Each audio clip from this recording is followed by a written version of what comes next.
నిన్న మొదటి రోజు, నిన్న రెండవ రోజు, ఈరోజు మూడవ రోజు బుద్ధ పౌర్ణమి ఉత్సవాన్ని మనం ఈరోజు పగల వర్క్షాప్ చేసుకోవడం ద్వారా మూడవ రోజులోకి వచ్చేసామండి. మరి మనము అన్ని రకాలుగా సెలబ్రేషన్ చేసుకొని ధ్యానంతో ఎక్కువగా మనం సెలబ్రేట్ చేసుకుంటున్నామని చెప్పాలి. ప్రతిరోజు నిన్న మొన్న 10 నుంచి 5 వరకు అక్కడ ధ్యానం జరిగింది. నిన్న రాత్రంతా పిరమిడ్లో జరిగింది. సాయంత్రం పబ్లిక్ ప్రోగ్రామ్ చేసుకున్నాము. మరి ఇప్పుడు ఈరోజు స్పెషల్గా బుద్ధ పౌర్ణమి స్పెషల్గా మేడం గారితో మనం చక్కటి వర్క్షాప్ని ప్లాన్ చేసుకున్నాము. ఆవిడ ఎంతో ప్రేమగా హైదరాబాద్ నుంచి దారపల్లి వచ్చి దారపల్లిలో వర్క్షాప్ చేసి అక్కడి నుంచి మన కోసం ఇక్కడికి నిన్న సాయంత్రం వచ్చేసారు. సో మేడం గారిని మనం లేట్ చేయకుండా ప్రయాస్ మీదకి ఆహ్వానిస్తున్నాము. మేడం నుంచి మేడం గారి ఇంట్రొడక్షన్ మనం అంతా విన్నామండి. ఎస్పీ అన్నపూర్ణ దివ్య గంగా గారు ఓషో విజ్ఞానంపై మనకి ఈరోజు వారి విజ్ఞానాన్ని మనతో పంచనున్నారు. జ్ఞానోదయం మన జన్మ హక్కు అనే టాపిక్ మీద మేడం మనకి చెప్పబోతున్నారు. మరి ఈరోజు మార్నింగ్ మెసేజ్ కూడా బుద్ధుడి గురించి అత్యద్భుతంగా మనకి తెలియజేశారండి. చాలా అద్భుతంగా కంఠంపావు వర్క్షాప్ అయింది. మరి ఈరోజు మనకి ఈవినింగ్ 4:30 వరకు మేడం గారితో సెషన్ ఉంటుంది. అందరూ కూడా భోజనానంతరం కూడా ఇచ్చేసి ఎండతో ఎక్కడికి బయటకు వెళ్ళకుండా ఇక్కడే వర్క్షాప్ మనం కంప్లీట్గా ఆ యొక్క విజ్ఞానాన్ని ఆవిడ వచ్చిన సమయాన్ని సద్వినియోగం చేసుకుని ఆ జ్ఞానం అంతా వెళ్తామండి. మరి మేడం గారితో ఇచ్చేసిన సిద్ధార్థ ఫౌండేషన్ ప్రెసిడెంట్ అయిన తనని కూడా వేదికకి మనం ఆహ్వానించుకుంటున్నాము. ఆయన గురించి ఇంట్రడక్షన్ మనకు తెలియజేయాల్సిందిగా మేడం గారిని రిక్వెస్ట్ చేస్తున్నాం.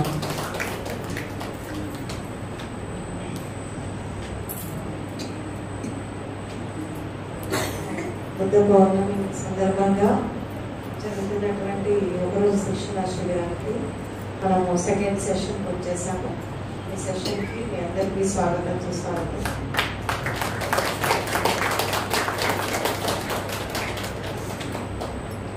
ఈరోజు బుద్ధ పౌర్ణమి సందర్భంగా మనకి బుద్ధిస్ట్ ట్రెడిషన్లో అంటే బుద్ధ కల్చర్లో ఒక ఆనవాయితీ ఉంది. అంటే ఎక్కడ బుద్ధిస్ట్ కాన్ఫరెన్స్ జరిగిన తర్వాత ఎక్కడ బుద్ధ విహారాలలో ఏదైనా కార్యక్రమం మొదలు పెట్టేదానికంటే ముందు బుద్ధ వందనతో మొదలు పెడతారు. బుద్ధ వందన, తర్వాత త్రిరత్నాలు, తర్వాత పంచశీల, వీటి గురించి ఒక ప్రార్థన అనేది ఉంటుంది పాలీ లాంగ్వేజ్లో. సో ఎక్కడ ప్రపంచవ్యాప్తంగా ఎక్కడ ఏది జరిగినప్పటికీ కూడా ఈ బుద్ధ వందనతో మొదలు పెడతారు. కాబట్టి ఈరోజు బుద్ధ పౌర్ణిమ సందర్భంగా మనము ఆ బుద్ధ వందనతో మనం స్టార్ట్ చేద్దాము. అది పాలీ లాంగ్వేజ్లో ఉంటుంది, పాలీ భాషలో.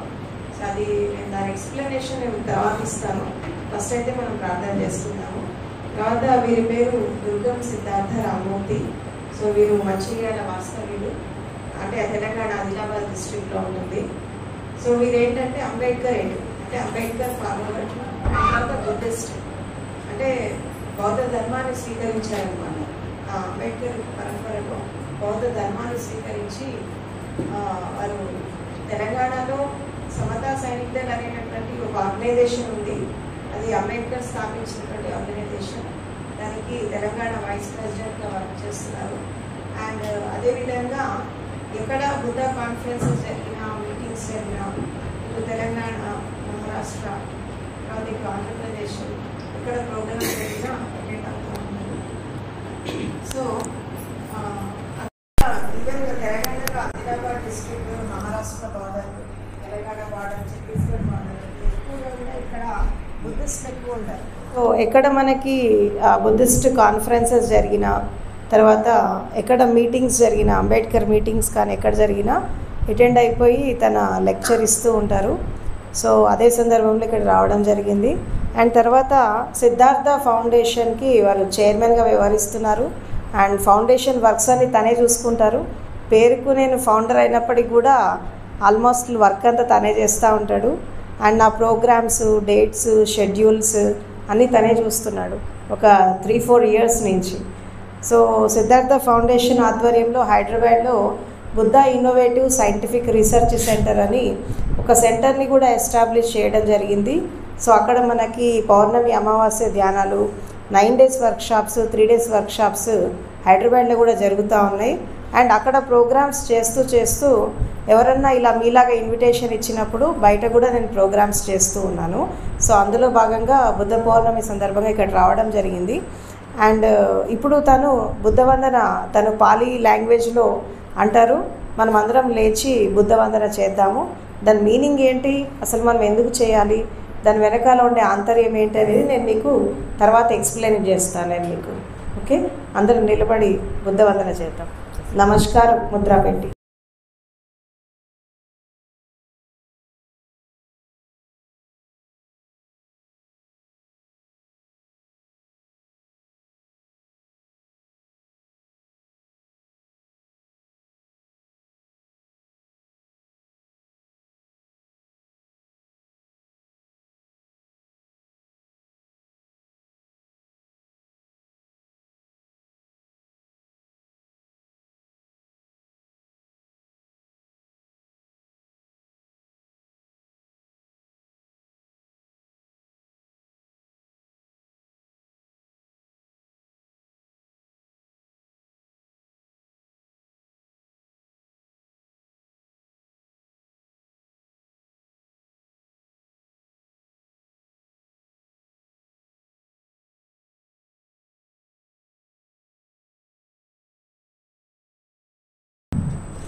అందరికీ బుద్ధిస్టు మాంక్స్ బంతేలు ఉంటారు కదా, ఒక వరుసగా క్రమశిక్షణతోటి పోతారు.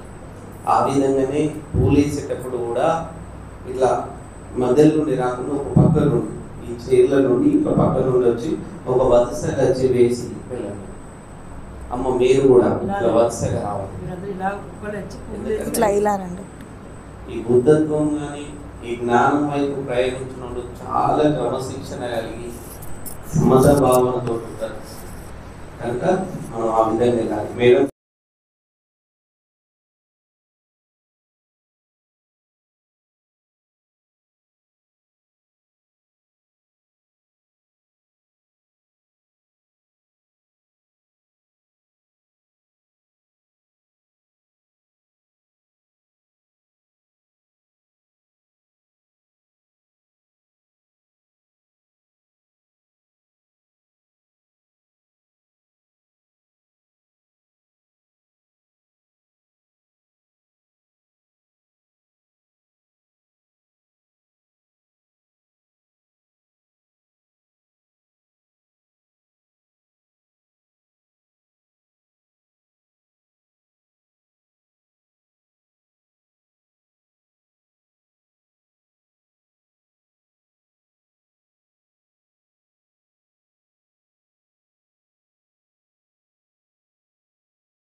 ఈ ప్రపంచం అంతా ఇవాళ ఎంతో కనుల పండుగగా ఈ ప్రపంచం అంతా, నాట్ ఓన్లీ భారతదేశం, జరుపుకునే ప్రతి పండుగ కూడా ఈ పంచశీల కండవలు వేసుకొని పంచశీల జెండా ఆవిష్కరించుకొని బుద్ధ వందన తర్వాత కార్యక్రమం స్టార్ట్ అవుతుంది. ఆ విధంగానే మనం కూడా ఆ బుద్ధుని జ్ఞానంలో మమేకమై నడుస్తున్నాం కాబట్టి మనం కూడా బుద్ధ వందన చేసిన తర్వాత మన కార్యక్రమాన్ని స్టార్ట్ చేద్దాం. మీరందరూ చేతులు జోడించి నేను ఫస్ట్ అంట, లేదంటే మీకు ఎవరైనా వచ్చిన వాళ్ళు అనండి నాతో పాటు. నమో తస్సా భగవతో అరహతో సమ్మా సంబుద్దస్సా. నమో తస్సా భగవతో అరహతో సమ్మా సంబుద్దస్సా. నమో తస్సా భగవతో అరహతో సమ్మా సంబుద్దస్సా.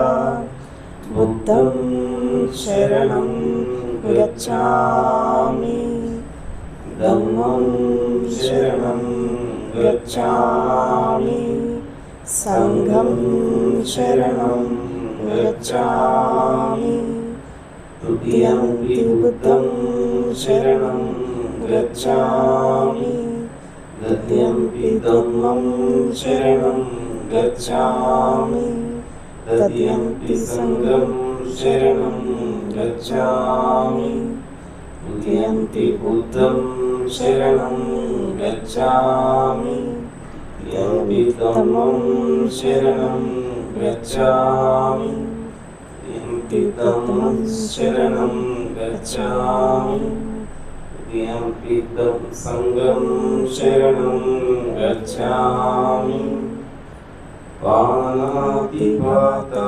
वैरमणि सिक्खापदं समादियामि आदिन्नदाना वैरमणि सिक्खापदं समादियामि कामेषु मिथ्याचारा वैरमणि सिक्खापदं समादियामि मुसावादा वैरमणि सिक्खापदं समादियामि सुरवीर्यमद्यप्रमाददाना वैरमणि सिक्खापदं समादियामि सर्वपापस्सयकरणं कुशलस्य उपसम्पदा साचित्तिपर्योदपनम् एतं बुद्धानुशासनं साधु साधु సాధు. ఇక్కడ తపస్సు చేసినప్పుడు బుద్ధం నమామి అంటే బుద్ధం నమామి ధమ్మం నమామి సంఘం నమామి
మీ అందరికీ 2569వ బుద్ధ జయంతి శుభాకాంక్షలు. వైశాఖ పౌర్ణిమ శుభాకాంక్షలు.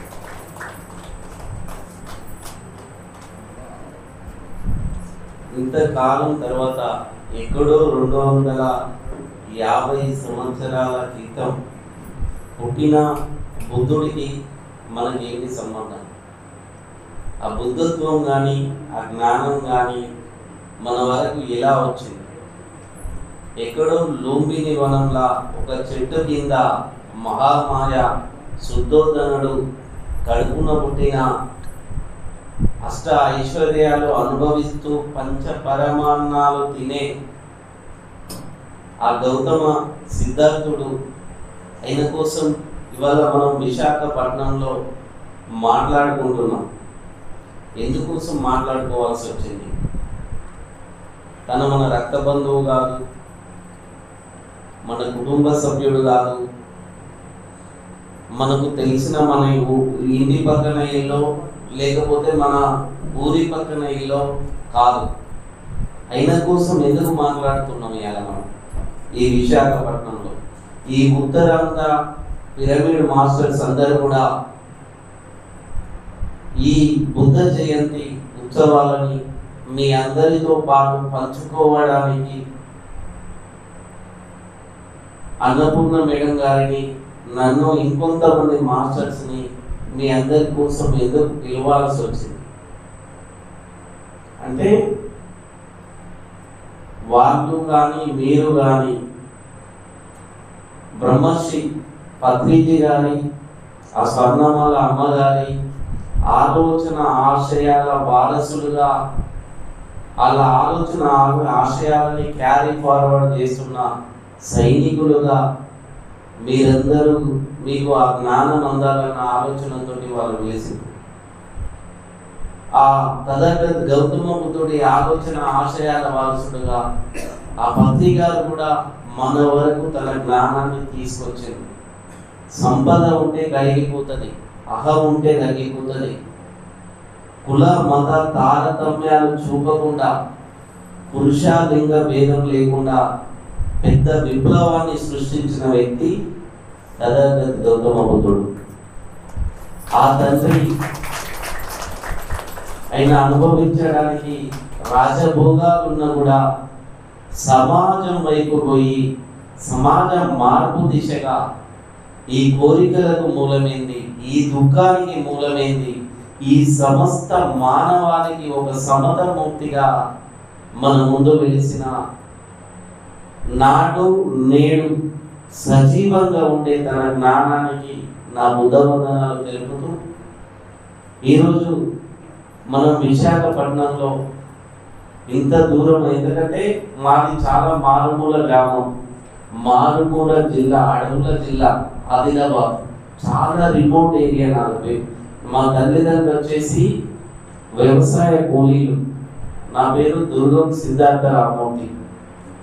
నేను ఉస్మానియా యూనివర్సిటీకి పోయిన సందర్భంగా అక్కడ కొంతమంది పిహెచ్డి స్కాలర్స్, నా ఫ్రెండ్ క్రాంతి కుమార్ ఆ ఉస్మానియా యూనివర్సిటీ తీసుకుపోయిన క్రమంలో నా దగ్గర అంబేద్కర్ జయంతి చేస్తే ఏదో కొత్తగా వీళ్ళు ఎందుకు చేస్తున్నారు, ఏంటి దీనిలో ఏమున్నదని చెప్పేసి వాళ్ళతో తోటి పోయినప్పుడు ఆ అంబేద్కర్ కోసం చెబుతూ బుద్ధుడి కోసం చెప్తారు, మహాత్మా జ్యోతిరావు పూలే కోసం చెప్తారు, ఆ చదువుల తల్లి సావిత్రిబాయి పూలే కోసం చెప్తారు.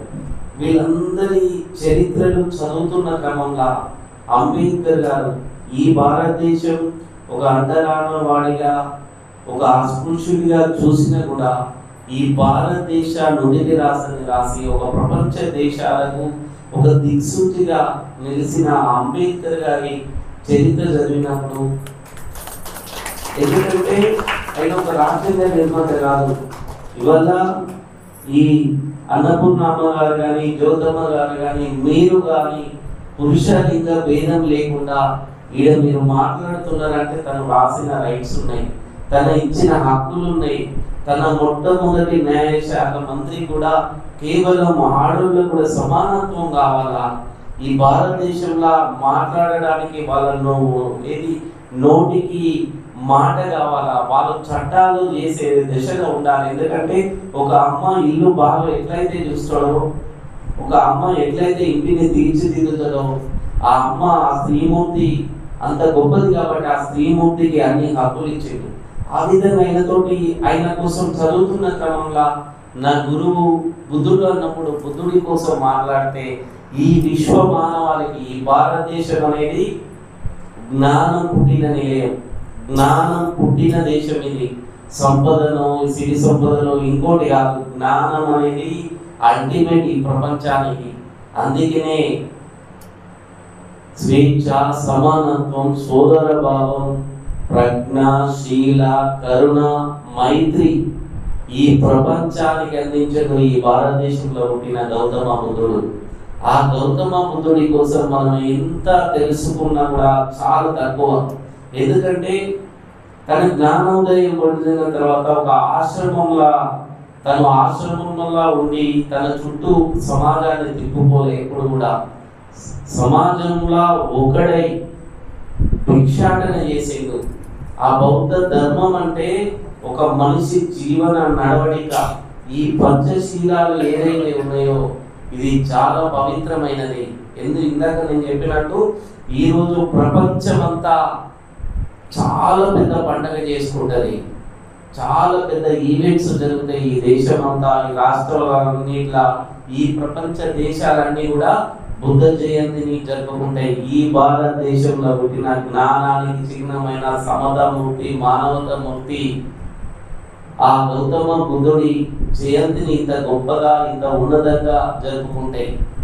ఆ గౌతమ బుద్ధుడి ఆలోచన ఆశయాల వారసులం మనమంతా. ఆ పత్రికారి వారసులం కదా మనమంతా, అవునా కాదా? వాళ్ళందరి ఆలోచన ఆశయాల వారసులుగా ఎలా సతీష్ అన్న కానీ, జ్యోతక్క కానీ వీళ్ళందరూ నాకు తెలుసు. నాకు ఒక 5-6 సంవత్సరాల కిందనే తెలుసు. మేము ఎప్పుడైతే ఒక ఫౌండేషన్ స్టార్ట్ చేద్దామన్నప్పుడు ఈ సిద్ధార్థ ఫౌండేషన్ అనేది inner world Buddha, outer world Ambedkar గా ఉండాలన్నప్పుడు మొట్టమొదటిసారిగా మా ఆలోచన షేర్ చేసుకున్న వ్యక్తులు వాళ్ళు ఎవరు? జ్యోతక్క కానీ, సతీష్ అన్న కానీ వీళ్ళతో ఫస్ట్ జూమ్ మీటింగ్ లా తీసుకొని వాళ్ళతో కొన్ని ఆలోచనలు షేర్ చేసుకున్న తర్వాత అందరికీ మొదలెత్తిందే సిద్ధార్థ ఫౌండేషన్ అనేది. ఆ సిద్ధార్థ ఫౌండేషన్ ఎందుకంటే ఎక్కడో ఒక మారుమూల గ్రామంలో ఉన్న నన్ను మేడం గుర్తించి నాతో మాట్లాడేది. మీరు క్యాస్ట్ ఫ్రీ ఇండియా కోసం ఫైట్ చేస్తున్నారు, ఈ బుద్ధుడి ఆలోచనలతోటి ఈ సమాజ మార్పు దిశగా ప్రయత్నిస్తున్నారు, మనం కలిసి కొన్ని కార్యక్రమాలు చేద్దామన్న క్రమంలో అమ్మతోగా పాటు నేను కొన్ని కార్యక్రమాల్లో పాల్గొంటూ చేస్తున్న క్రమంలో సిద్ధార్థ ఫౌండేషన్ వచ్చిన తర్వాత నాకు తెలిసిన నాటి బుద్ధుడు వేరు, నేటి బుద్ధుడు వేరు. నేటి బుద్ధుడు నా మార్పు కోసం, నా బతుకు కోసం అయిన బతుకుని ఒక కొవ్వొత్తిగా కరిగిపోతున్నా కూడా ఈ సమస్త మానవాళి కోసం ఒక దీపంలా ఈ ప్రపంచమంతా వెలుగుతున్న వ్యక్తి తరగతి గౌతమ బుద్ధుడు. ఆయన ఆలోచన ఆశయాల వారసులుగా మన లోపల మనం కూడా పరివర్తన చెందాలి. పరివర్తన అంటే మార్పు. ఆ మార్పు దిశగా మనం అన్ని అడుగులు వేయాలని రోజులు మనం అజ్ఞానంలో ఉన్నట్టే. ఎందుకు ఈ మాట అంటున్నంటే, మంచు అనేది మన ఇంటి తలుపు తగినప్పుడు మన ఇంటి లోపలికి ఆ మార్పుని ఆహ్వానించకపోతే సరైన సమయంలో మనం నష్టపోతాం. ఎందుకు నష్టపోతామంటే ఈ జీవితానికి, ఈ భూమి మీద ఒక వరంగా బతకడానికి ఇక్కడికి మనం వచ్చినాం. మనమంతా ఒక వరంగా బతకాలి ఈ భూమికి. భావి తరాలకు బంగారు బాటలు వేసే దిశగా మన అడుగులు సాగాలి. ఆ అడుగులు కనుక ఆ విధంగా సాగకపోతే ఈ ఆధ్యాత్మికంగా మనం ఉండి వేస్ట్.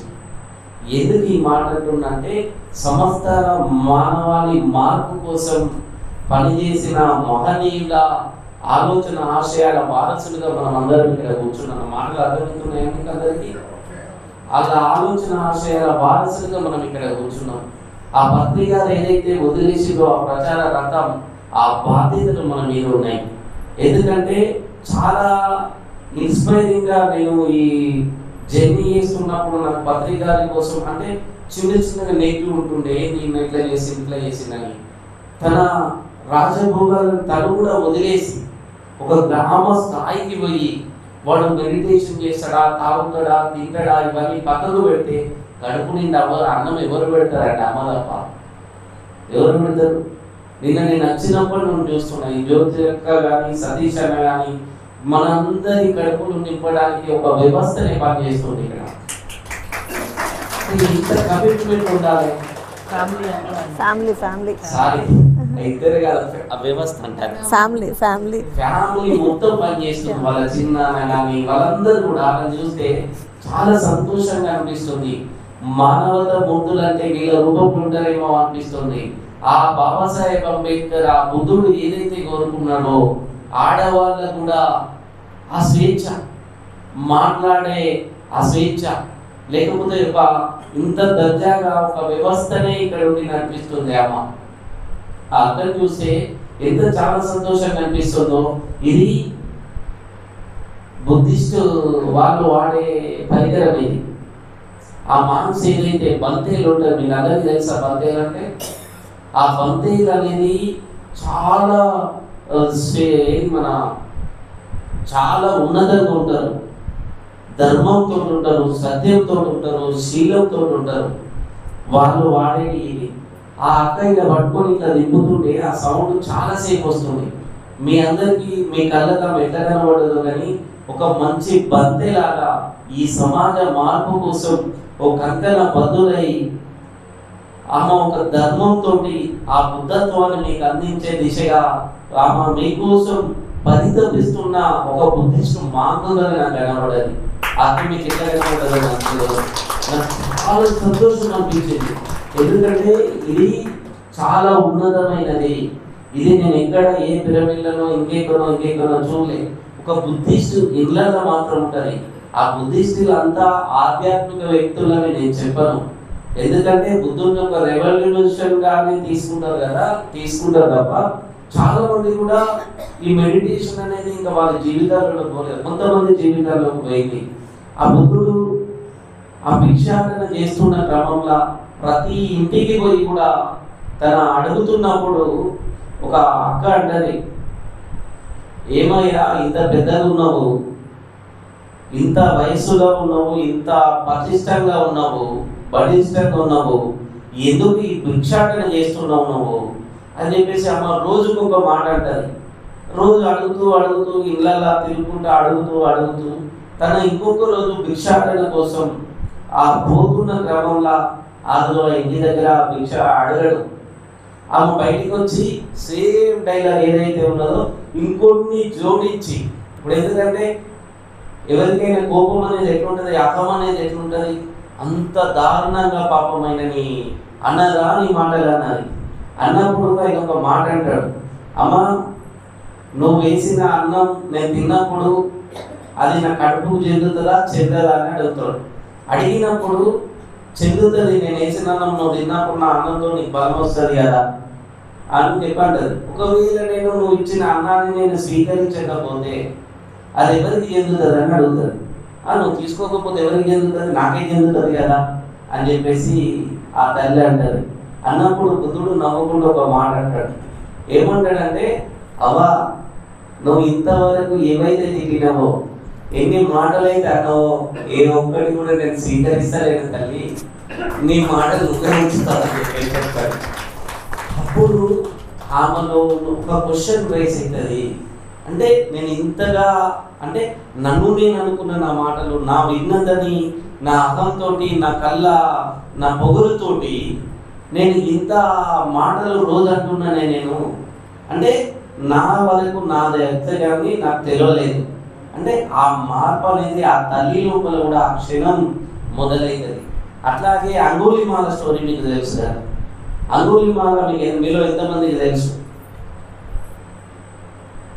బుద్ధుడు ఒక అడవి గుండా భిక్షాటన చేస్తూ ఒక ఊరి తర్వాత మరో ఊరు తర్వాత మరో ఊరు అయినా ఎక్కడ కూడా ప్రకృతి మధ్య ప్రకృతి సిద్ధంగా ప్రజలతో మమేకమై ప్రజలతో ఒకటిగా ఉన్నాడే తప్ప ఏనాడు స్పెషల్ పర్సన్గా లేడు. ఈ మానవాళి సృష్టికి అయిన ఒక వెలుగుతున్న నిరంతర సజీవ జ్యోతి. అలాంటి బుద్ధుడు ఒక అడవి గుండా పోతున్నప్పుడు ఆయనకు ఒక అంగుళిమాలకు ఆయన ఒక సంకల్పం తీసుకుంటాడు. 1000 బొటన వేలులు నరికి ఆయన మెల్ల వేసుకోవాలి. మెల్ల వేసుకున్నప్పుడు ఆయన తిరుగులేని వ్యక్తిగా ఎక్కడ పోయిన సమాజం ఉంటే నాకు భయపడుతుంది, నాకు లోబడి బతుకుదరన్న అహంతో ఆయన ఒక చెట్టు మీద కూర్చొని ఆ అడవిలోకి ఎవరు వచ్చినా కూడా చంపేస్తాడన్నాడు. ఆ క్రమంలో బుద్ధుడు అటు మార్గంలో పోతుంటే, అయ్యా మీరు ధర్మం కోసం, ఈ మానవాళి కోసం మీరు చాలా మా కోసం చేస్తున్నారు, ధర్మాన్ని బోధిస్తున్నారు. ఆ ధర్మాన్ని బోధించే మీరు ఆ వైపు పోతే అంగుళిమాల అక్కడ ఉన్నాడు, ఆయన మిమ్మల్ని చంపేస్తాడు, అటు వెళ్ళకండి అని చెప్పేసి బుద్ధుడికి చెప్తున్నప్పుడు నవ్వుతాడు బుద్ధుడు. అరే ఏంది ఇంత గొప్పడా, ఆయనకి ఇంత సంకల్పం ఉన్నదా, ఇంత సంకల్ప బలంతో ఇంత విధిగా పనిచేస్తున్నాడా అన్న ఆలోచనతోటి ఎట్లయింది అట్లా ఆయన చనిపోయినా మంచిదే కానీ అతన్ని నేను చూడాలన్న ఆలోచనతోటి ఆయన సంకల్పం మెచ్చి అతని దగ్గరికి వెళ్తాడు. వెళ్ళినప్పుడు అయినా కూడా ఒక ఆశ్చర్యం అవుతుంది. అరే నీ నన్ను చూసి అందరూ పారిపోవాలి కదా, నేను చంపేస్తాను కూడా నా దగ్గరికి వస్తుంటే అయినా అన్న ఆలోచనతోటి, ఏ పెద్ద మనిషి ఎక్కస్తున్నావు నువ్వు, నా దగ్గరికి వస్తే నేను చంపేస్తావు, ఒక సన్యాసి లాగున్నావు, నువ్వు ఎక్కడెక్కడ తిరుగుతున్నావో ఏం చేస్తున్నావు, ఈ వైపు రాకు నేను చంపేస్తా, ఇంకో వైపు పో అని చెప్పి చెప్తారు.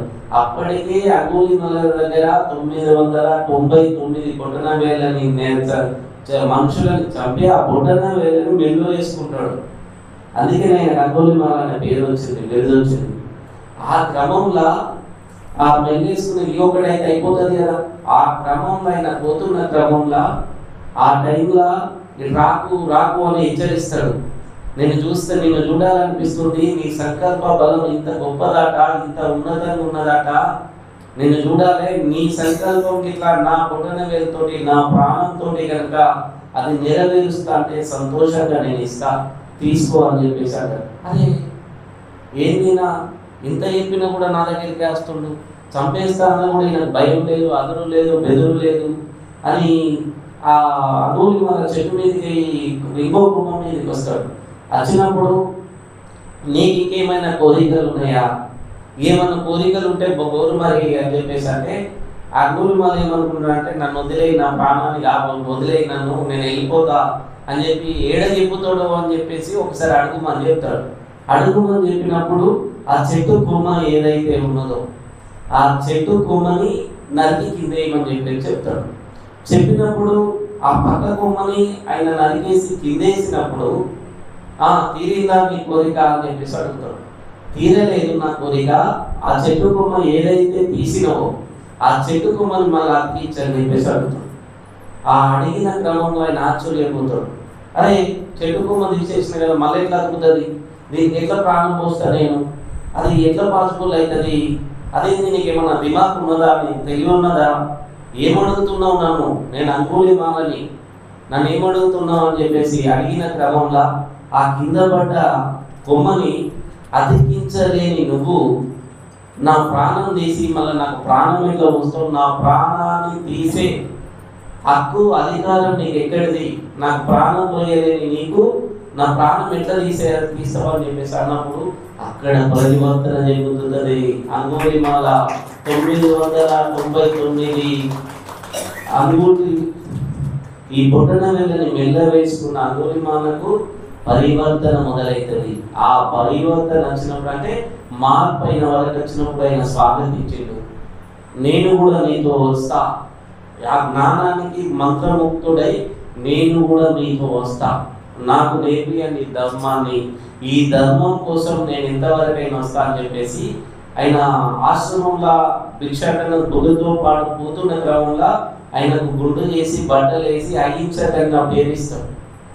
అహింసకని ఇచ్చినప్పుడు ఆ ఉన్న అందరూ బంతేలు కూడా ఈయన చూసి భయపడతారు. అరే బుద్ధుడు భిక్షాటన పోయి ఈయన తీసుకొచ్చేట్రే, ఎట్లా ఇట్లా తీసుకొస్తే ఎట్లా, మా అందరిని చంపేస్తారని చెప్పేసి వాళ్ళంతా భయపడతారు. ఆ భయపడుతున్న క్రమంలో ఆడ ఏదైతే ఆయన పరివర్తన చెందినప్పుడు నేను కూడా భిక్షాటనకు పోతా అన్నప్పుడు బుద్ధుడు కొన్ని రోజులు ఆపుతాడైనా ఇంకా నువ్వు నేర్చుకోవాల్సిన ధర్మం ఉన్నది, ఆ ధర్మం నేర్చుకున్న తర్వాత నువ్వు వెళ్ళండి అని చెప్పేసి అంటే ఆయన కోసం ఆనాడు ఏదైతే ఆ రాజ్యంలో ఓ రాజు ఉన్నాడో ఈయన వేట కోసం వస్తారు, అంగుళిమాల వేట కోసం. అంగుళిమాలను ఎట్లా చేసి ఇంతమందిని చంపేసింది కదా, ఈయనకి ఇచ్చేయాలని చెప్పేసి వచ్చినప్పుడు ఆయనని పిలువండి, అంగుళిమాలను పిలువండి, మీ దగ్గర బుద్ధుడి దగ్గర ఉన్నారట కదా, అయ్యా గారు మీరు పిలవండి అని చెప్తే అహింసటని ఆయన పిలిచినప్పుడు ఆయనను చూసి ఆశ్చర్యపోయి ఇంత పరివర్తన వస్తుందా, ఒక ధర్మాన్ని మొక్కుతే ఒక ధర్మాన్ని నమ్మితే ఇంత ఉంటుందా అన్న ఆలోచనతోటి ఆయనను చూసి ఇంటికి వెళ్ళిపోతాడు. ఆ క్రమంలో దాని తర్వాత భిక్షాటన కోసం అహింసకు అప్పటి అంగుళిమాల ఇప్పుడు పరివర్తన చెందిన అహింసకు ఒక ఊరికి వెళ్తాడు. ఊరికి వెళ్ళినప్పుడు ఆ ఊరోళ్ళంతా తప్పులు వేసుకుంటారు, అహింసకు ఈయన అంగుళిమాల వస్తుండన్న క్రమంలో అంగుళిమాల పోతున్న క్రమంలో ఆయన ఎవరిని ఏమన్నాడు, భిక్షాటన అడిగినప్పుడు అరే ఈయన ఎవరిని ఏమంటలేడు అని చెప్పేసి బండలతోటి కొట్టడం స్టార్ట్ చేస్తారు. ఆ బండలతోటి కొడితే మొత్తం రక్తం అంతా కారిపోతా ఉంటుంది. ఆ రక్తం అంతా కారిపోయినా కూడా ఎవరిని ఒక మాట అన్నాడు.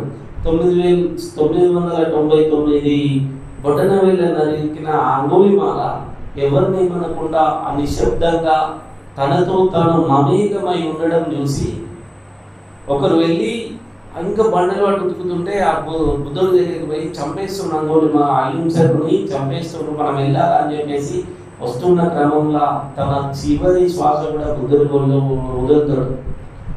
ఇప్పుడు ఆ బుద్ధుడు లాస్ట్ టైంలో అడుగుతాడు, ఏమైంది, ఎందుకు ఇప్పుడు నీ స్థితి ఎట్లున్నది, ఎందుకు ఇన్ని దెబ్బలు తిన్నామని అడుగుతున్న క్రమంలో నేను ఇన్ని రోజులు చేసిన కర్మ ఫలం ఇది, నేను ఏదైతే చేసిందో అది నాకు తిరిగి వచ్చింది, నా పరివర్తన అప్పుడు కూడా ఇక అంటాడు. అప్పుడు కూడా జ్ఞానోదయం వైపుగా అంగుళిమాల అడుగులు వేస్తాడు. ధర్మం అనేది అంత గొప్పది, బుద్ధుడి ధర్మం అనేది ఎల్లరూ లేనిది, బుద్ధుడి ధర్మం ఈ ప్రపంచంలో సజీవం ఎప్పుడు కూడా అదంతా గొప్పది. అఖండ భారతదేశాన్ని పరిపాలించిన అశోక చక్రవర్తి కూడా తన యుద్ధాన్ని వీడి ఆ రక్తపాతం వీడి ఈ భారతదేశంలో నలుమూలల కూడా బుద్ధ స్తూపాలు కానీ బుద్ధ విహారాలు కానీ బుద్ధ చైత్రాలు కానీ ఈరోజు మనం చూస్తున్నాయి. మన ఆంధ్రప్రదేశ్ కానీ తెలంగాణ కానీ ప్రపంచం అంతటా కూడా ఆయన ఆ ధర్మాన్ని ఇచ్చేసిండు. ఆ ధర్మానికి అంత శిఖరము కట్టిండు, అంత ఉన్నతి ఉంటది. అది స్వేచ్ఛ, సమానత్వం, సౌభ్రాతృత్వం, ధర్మం, శీలం, ప్రజ్ఞ ఇవన్నీ కలిగి ఉంటది. కాబట్టి ఆయన ఆలోచన ఆశయాల వారసులుగా మీరంతా ఒక ఆధ్యాత్మికంలో ఉన్నారు కాబట్టి మన మీద చాలా బాధ్యత ఉంది. ఈ దేశ సమాజం కోసం సమాజ హితమై ఫస్ట్ మార్పు మనం చెందిన తర్వాత మన ఇంటి వరకు మార్పుని స్వాగతించి అది ప్రపంచ పరం చేస్తే మంగళ మైత్రి ప్రపంచం అంతటా వస్తుంది. మంగళ మైత్రితోటి మనం ఎప్పటికీ బతకాల. ఎందుకంటే ఆ మంగళ మైత్రి కోసం అమ్మగారు చెప్పేటప్పుడు చాలా ఆశ్చర్యం అనిపించేది నాకు. అమ్మతో గారితో జర్నీ చేస్తున్నప్పుడు నాదేమో సోషల్ వర్క్, సమాజపరమై జీవించేది, అమ్మేమో తనతో తాను కాకుండా తనతో తాను జీవిస్తూ ఈ అందరి జీవితాల్లో వెలుగులు నింపడానికి, ఆ వెలుగులు వెలిగించడానికి. ఎందుకంటే బుద్ధుడు చెప్తాడు కదా, be a light at yourself, నీలో జ్యోతిని నువ్వే వెలిగించుకోవాలని చెప్పేసి. ఆ జ్యోతిని కోసం ఆమె మాట్లాడుతున్నప్పుడు నాకు చాలా ఆశ్చర్యం వేసేది. మొదట తనతో జర్నీ చేస్తున్నప్పుడు ఇవాళ ఎంత సంతోషంగా ఉందంటే, ఎక్కడో మారుమూల గ్రామం ఒక కూలీనాలే చేసుకునే కుటుంబంలో పుట్టిన నేను ఆ బుద్ధుడి ధర్మంతో మీ అందరి దాకా చెప్తున్నానంటే దానికి అంత ధర్మానికి అంత నీతి, నిజాయితీ, నిబద్ధత, ఒక సమతా భావం అది ఉన్నది కనుకనే మీద నేను రాగలిగాను.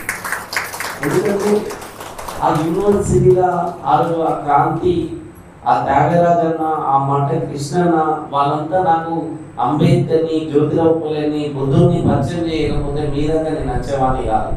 ఈరోజు మీరు కూడా మీకు ఇలా బుద్ధుడు పరిచయం చేసింది బ్రహ్మశ్రీ పత్రియాలు స్వర్ణమాలమ్మ గారు.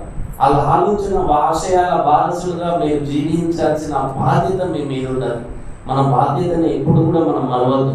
ఎందుకంటే మనందరి కోసం వాళ్ళ కుటుంబమే పొద్దున నుండి నిన్న నుండి నేను వచ్చినప్పటి నుండి చూస్తున్నా, ఓర్పుతోటి ఓపికతోటి వీళ్ళంతా నా కుటుంబం. ఎందుకంటే నా కుటుంబం అనేది, నా చుట్టాలు అనేది నేను ఎదిగితే సంతోషపడతారో లేదో నాకు తెలియదు. లేకపోతే నా పొరుగింట్లో లేకపోతే నా ఊళ్ళో ఫస్ట్ నా మీద ఈర్ష్యపడతారు నేను ఎదుగుతుంటే. కానీ మీరందరూ ఎదుగుతుంటే సంతోషపడే కుటుంబంలో మనం ఉన్నాం. ఈ ధ్యాన కుటుంబం అనేది మనం ఎంత ఎత్తుకు ఎదిగినా కూడా చూసి ఆనందపడుతుంది, సంతోషపడుతుంది. ఎందుకంటే మీరు ఒక జ్యోతిలాగా కనిపిస్తారు, ఒక జ్యోతి లాగా వెలుగుతుంటారు మీరు.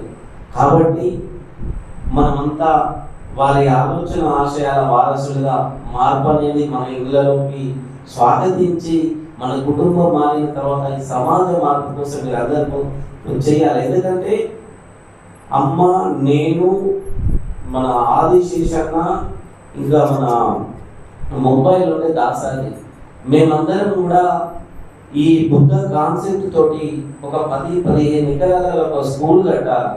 ఈ స్కూల్ కట్టి పరివర్తన అనేది చిన్న పిల్లల నుండి ప్రభావం చేయగలిగితే, ఎందుకంటే సైంటిఫిక్ గా మూఢనమ్మకాలకు దూరంగా, అంధవిశ్వాసాలకు దూరంగా, కుల మత తారతమ్యాలు చూపకుండా పిల్లలకు చిన్నప్పటి నుండే ఒక మంచి ఎడ్యుకేషన్, ఒక సమత భావన కలిగిన ఒక ఎడ్యుకేషన్ ఇవ్వాలనేది ఆలోచనతోటి మేము దళైలామని కలవడానికి వెళ్ళినాం.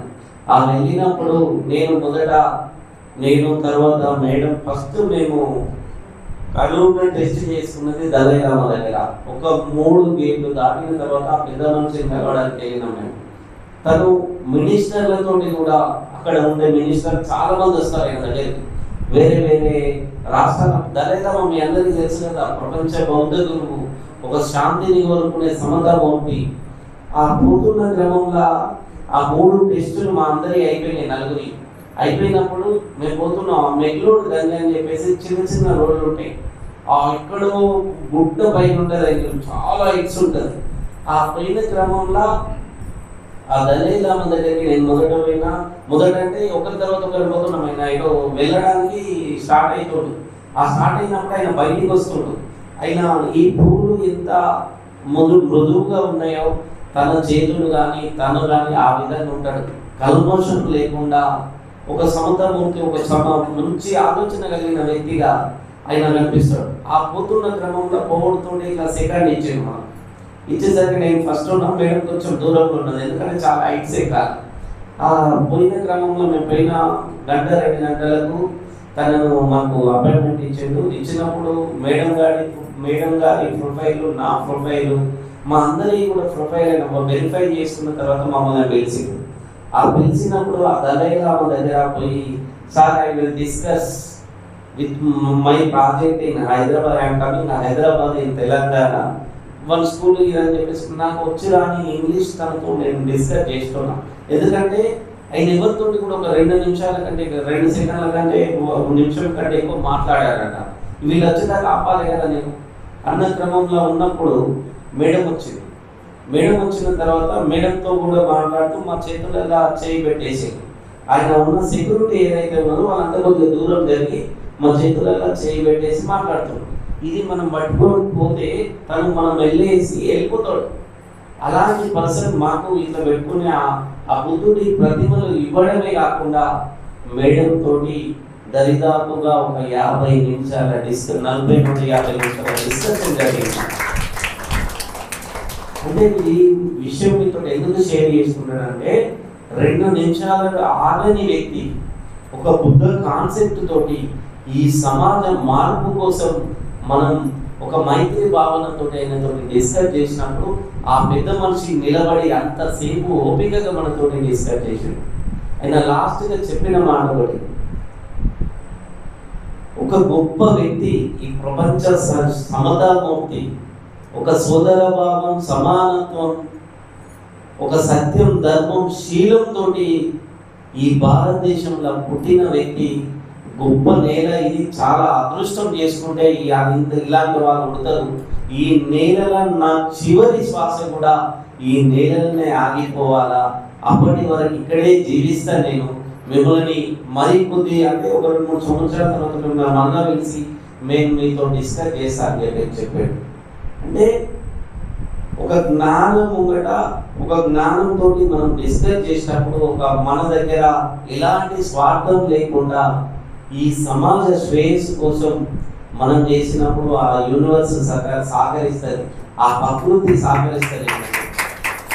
దేవుడు ఉన్నాడో లేడో నాకు తెలియదు, కానీ ఈ ప్రకృతి పంచభూతాలు అనేది సజీవం, ఆ యూనివర్స్ కాన్షియస్నెస్ అనేది చాలా సజీవం. కాబట్టి మీరందరూ కూడా ఆ ఆలోచనతోటి జీవించాలని కోరుకుంటూ లాస్ట్గా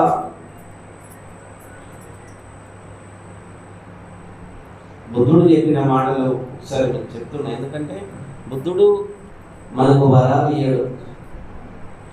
గుళ్ళకి మనం మొక్కినప్పుడు మనం ఏది భయంతో భక్తితో ఇంకా దీనితో మనం మొక్కినప్పుడు ఆ వరాలు వస్తే రావాలని నీ సంకల్పం అనేది బలంగా ఉంటే ఆ యూనివర్స్ ఈ ప్రకృతి నీకు సహకరిస్తుంది.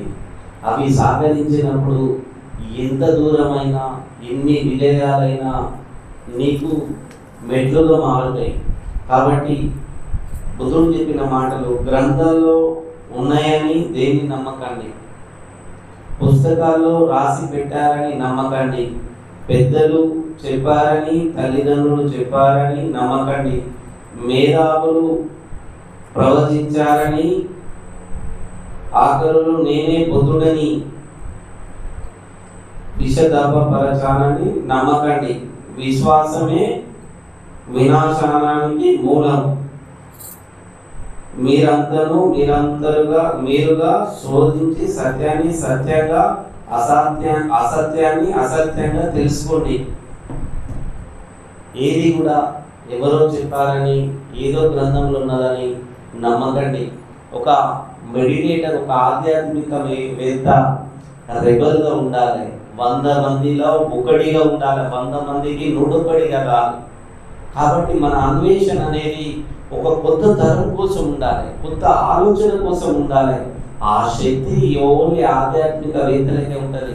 ఎందుకంటే ఆధ్యాత్మిక వేత్తలు అనే వాళ్ళు తనతో తాను ఫైట్ చేసుకుంటూ తనలో తన జ్యోతిని వెలిగించి ఈ ప్రపంచపరమై జీవించడానికి సమాజ శ్రేయస్సు కోసం ఏ స్వార్థం లేకుండా జీవిస్తాడు. కాబట్టి ఆ జీవితంలో, ఆ ప్రయాణంలో మనమంతా ఆ వైపు అడుగులేస్తున్నాం. కాబట్టి మనమంతా ఆ ఆలోచన ఆశయాల వారి మహనీయుల ఆలోచన ఆశయాల వారసులుగా మీరంతా జీవించాలని మరోమారు మీ అందరికీ తథాగత గౌతమ బుద్ధుడి జన్మదిన శుభాకాంక్షలు తెలుపుతూ ఈరోజు ఇక్కడ సతీష్ అన్న, జ్యోతక్క, అన్నపూర్ణ అమ్మగారి అందరి సహాయ సహకారాలతోటి ఈ అవకాశం నాకు ఇచ్చి మీరందరూ ఇంత శ్రద్ధగా విన్నందుకు మీ అందరికీ కూడా ఉద్యోగం చిగురించాలని కోరుకుంటూ మీ అందరికీ బుద్ధ జయంతి శుభాకాంక్షలు, బుద్ధ వందనాలు.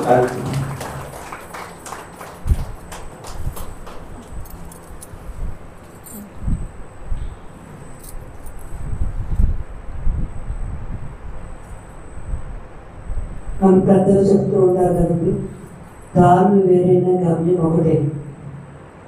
మనమంతా కూడా ఒకే గమ్యం వైపు ప్రయాణం చేస్తున్నాము. అది ఏంటి అంటే ఏకత్వం. అందరూ చైతన్య స్వరూపులు, అందరిలో కూడా సమభావం, ప్రేమతత్వం, ఆత్మీయత, కరుణ, ఈ దివ్య గుణాలను సంతరించుకోవడానికి మనమంతా ప్రయాణం చేస్తున్నాము. మరి సిద్ధార్థ గారు చక్కటి యొక్క చిన్న వయసులోనే ఇంత చక్కటి ఆధ్యాత్మిక మార్గంలో ఉన్నారు.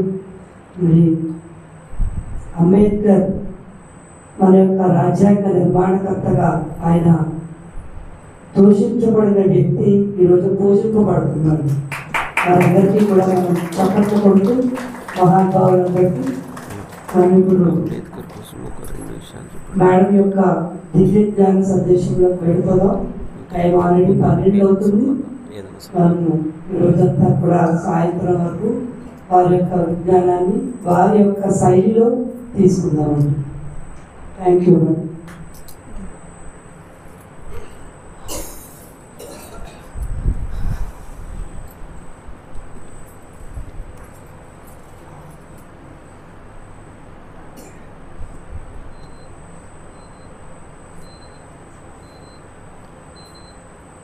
ఇందాకన మనము బుద్ధవందన చేశాము. సో దాన్ని ఒక 5 minutes మీకు ఎక్స్ప్లెనేషన్ ఇస్తాను. ఎందుకంటే బుద్ధుడు ఏమంటాడంటే ఏది కూడా అర్థం కాకుండా చేయొద్దు, అంధవిశ్వాసం అంధశ్రద్ధ అనేది పనికిరాదు, ప్రతిదీ దాని అర్థము పరమార్థం తెలుసుకోవాలి అని చెప్పి ప్రతి విషయాన్ని కూడా ఒక విశ్లేషించి విశదీకరించి చెప్పాడు బుద్ధుడు. అండ్ ఈ ప్రార్థన విషయంలో కూడా అంధకారంలో ఉండద్దు, ఇది కూడా అర్థం కావాలి. ఫస్ట్ మనం చేసినటువంటి ప్రార్థన ఏంటంటే నమో తస్స భగవతో అర్హతో సమ్మా సంబుద్ధస్స. అంటే దీని అర్థం ఏంటంటే ఎవరైతే సత్యాన్వేషణ చేస్తారో, ఎవరైతే జీవితాన్వేషణ చేస్తారో అండ్ ఎవరైతే వాళ్ళ లోపల వాళ్ళ దీపాన్ని వెలిగించుకొని పరిపూర్ణమైనటువంటి జ్ఞానోదయాన్ని బుద్ధత్వాన్ని ఎవరైతే అందుకుంటారో వాళ్ళని మనం ఏమంటామంటే భగవాన్ అని అంటాం. భగవాన్ అనే పదానికి అర్థం ఏంటి అంటే ఎవరైతే అరిషడ్ వర్గాలని భగ్నం చేశారో, కామ క్రోధ లోభ మోహ ఈర్ష ద్వేషాలని భగ్నం చేశారో అండ్ ఎవరైతే అర్హంత స్టేట్కి వెళ్ళారో. అర్హంత అంటే ఏంటి? అర్హంత అంటే ఏంటంటే ఈ అరిషడ్ వర్గాలని భగ్నం చేసి శరీర శుద్ధి, మనశ్శుద్ధి, భావశుద్ధి, తర్వాత హృదయ శుద్ధి చేసుకొని అండ్ అదేవిధంగా ఇంద్రియ శుద్ధి, ఆత్మశుద్ధి కూడా చేసుకొని ఒక పవిత్రమైనటువంటి దశకి ఎవరైతే వెళ్తారో వాళ్ళని మనం అర్హంత అంటాం. ఇంకోటి ఏంటంటే అర్హంత అనే పదానికి అర్థం ఏంటి అంటే ఎవరైతే జనన మరణ చక్రాన్ని దాటుతారో, సంసార చక్రాన్ని దాటి ఒక ధర్మ చక్రంలోకి ప్రవేశిస్తారో వాళ్ళని మనం అర్హంత అంటాం. అది ఎవరైనా కానీ, అది ఏ జ్ఞాని అయినా కానీ, ఏ బుద్ధ పురుషుడైనా కానీ, ఏ గురువు అయినా కానీ, ఎవరైనా కానీ ఆ దశలో వెళ్ళిన వాళ్ళని ఏమంటామంటే అర్హంత అంటాము. ఇప్పుడు మనకి గురువులలో 3 రకాల గురువులు ఉంటారు. ఒకటి బోధిసత్వాస్ ఉంటారు, అరిహంతాస్ ఉంటారు, తర్వాత మిస్టిక్స్ ఉంటారు, రహస్యవాదులు ఉంటారు.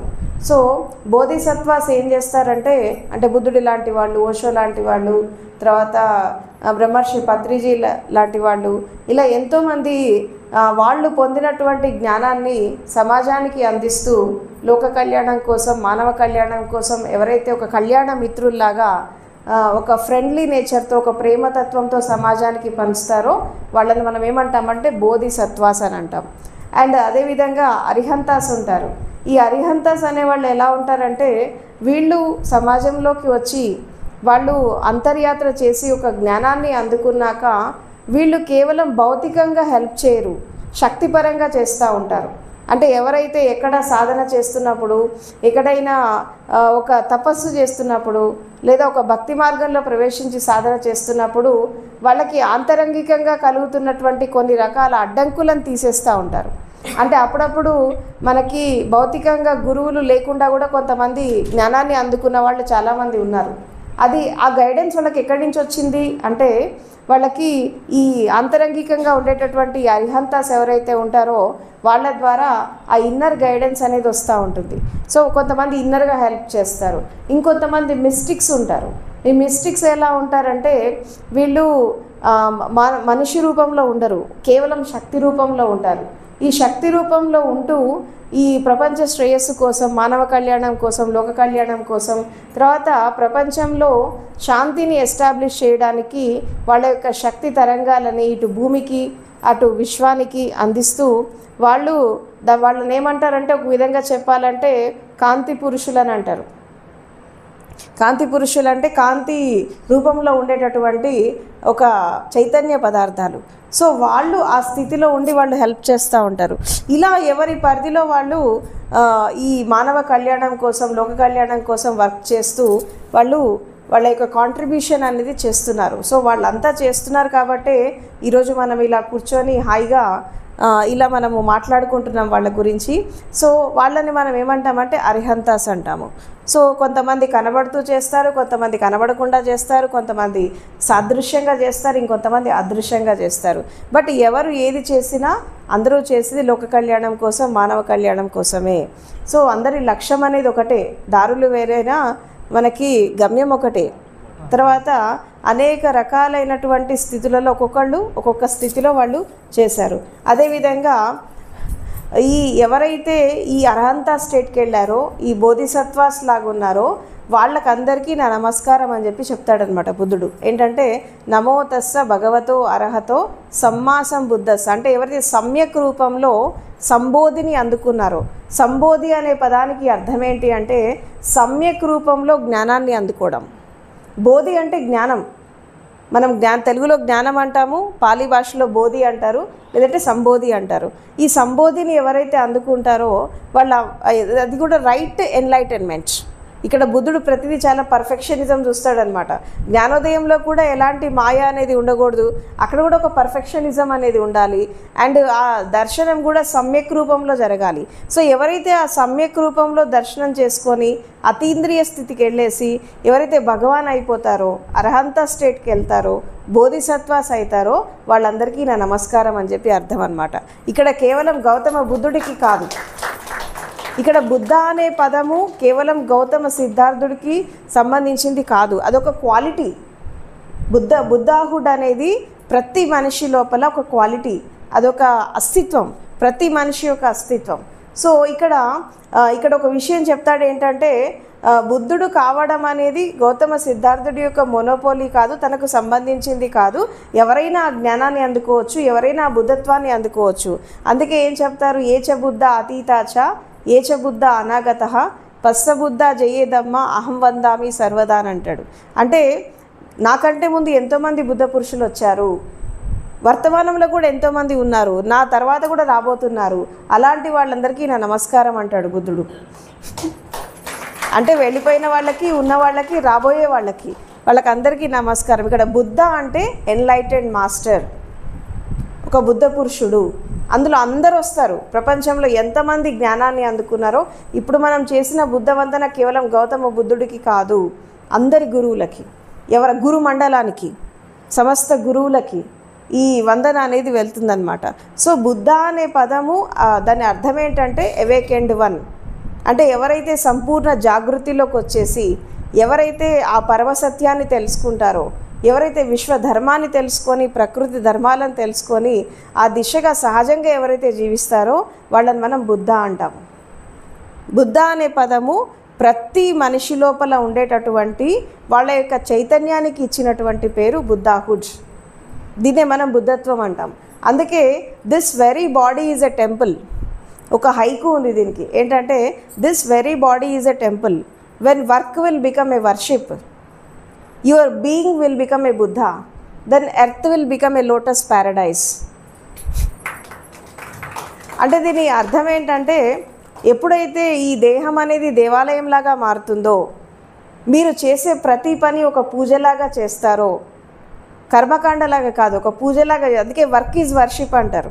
ఎందుకు వర్క్ ఈజ్ వర్షిప్ అంటే కర్మని పూజలాగా చేయడం, ఒక అంకితభావంతో చేయడం, డెడికేషన్తో చేయడం. సో అదే కదా మనం చెప్పుకునే కర్మయోగం, అదే కదా. సో ఒక డెడికేషన్తో చేసినప్పుడు అప్పుడు వర్క్ అనేది ఒక వర్షిప్ లాగా మారినప్పుడు నీ లోపల ఉండేటటువంటి నీ శక్తి అనేది ఒక బుద్ధాహుడ్ని అందుకుంటుంది. అంటే నీ లోపల ఉండేటటువంటి ఆ శక్తి విరాట్ రూపం దాల్చి ఈ విశ్వ శక్తిని అందుకున్నప్పుడు, ఈ కాస్మిక్ పవర్తో మమేకమైనప్పుడు నువ్వే ఒక బుద్ధ పురుషుడు అవుతావు. సో అలాంటి వాళ్ళు ఎక్కడైతే నివసిస్తారో, ఏ భూమిపైన అయితే నివసిస్తారో ఆ భూమి అంతా స్వర్గతుల్యం అయిపోతుంది. The earth will become a lotus Paradise అని చెప్పి అంటాడనమాట. అండ్ అదేవిధంగా పంచశీలాల గురించి తర్వాత పాణాతి పాత వేరమణి సిక్కాపదం సమాధియామి అని చెప్పి ఒక సెంటెన్స్ వచ్చింది. మూసావాద వేరమణి సిక్కాపదం సమాధియామి, సురా మేరయ్య మధ్య ప్రమాదట్టాన వేరమణి సిక్కాపదం సమాధియామి. ఇవన్నీ ఏంటంటే పంచశీలాల యొక్క ప్రతిజ్ఞ.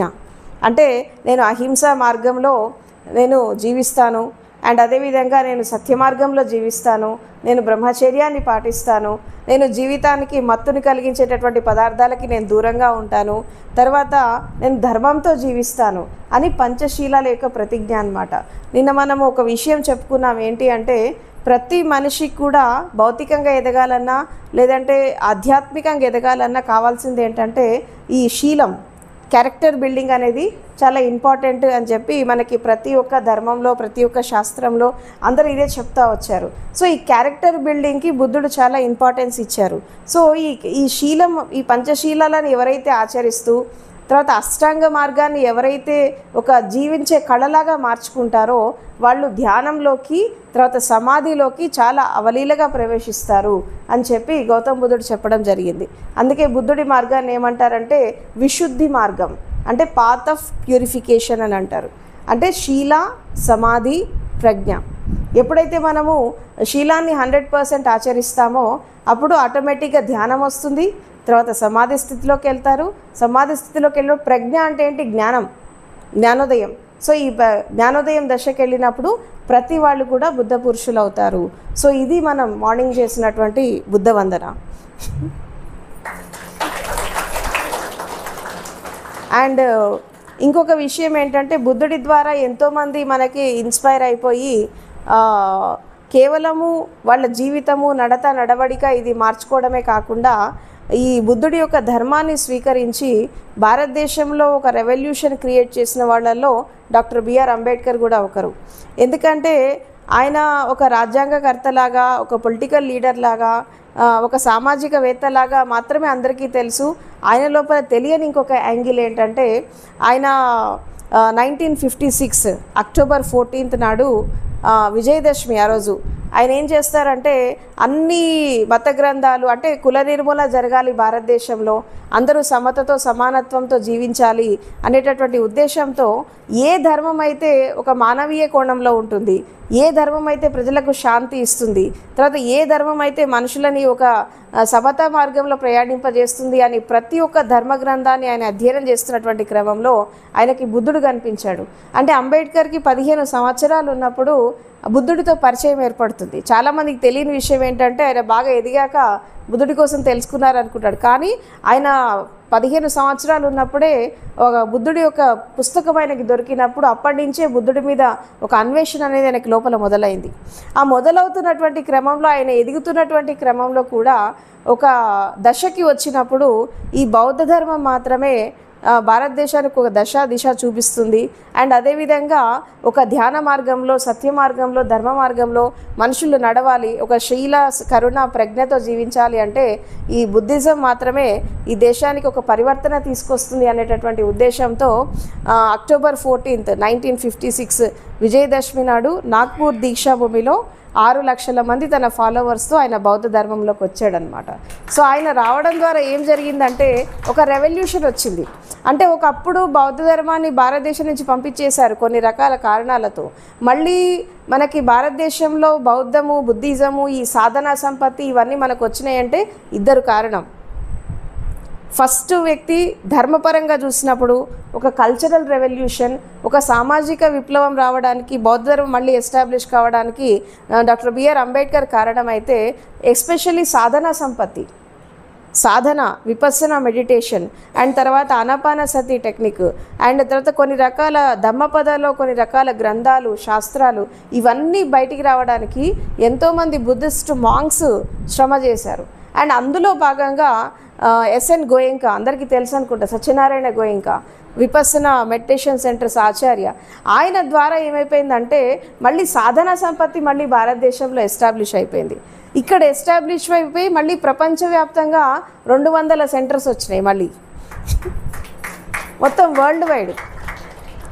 అంటే ఒకప్పుడు బుద్ధుడు అంటే కేవలం ఒక ధర్మపరంగా తెలుసు, కానీ బుద్ధుడి సాధన చాలామందికి అర్థం కాలేదు. ఒకప్పుడు దాదాపు ఒక 60 years బ్యాక్, అంటే 1940s 50s ఆ టైంలో చాలామందికి సాధన అంటే తెలీదు. బుద్ధుడు ధ్యానం చేస్తాడు అని చాలామందికి తెలియదు, ఒక ధర్మపరంగానే తెలుసు చాలామందికి.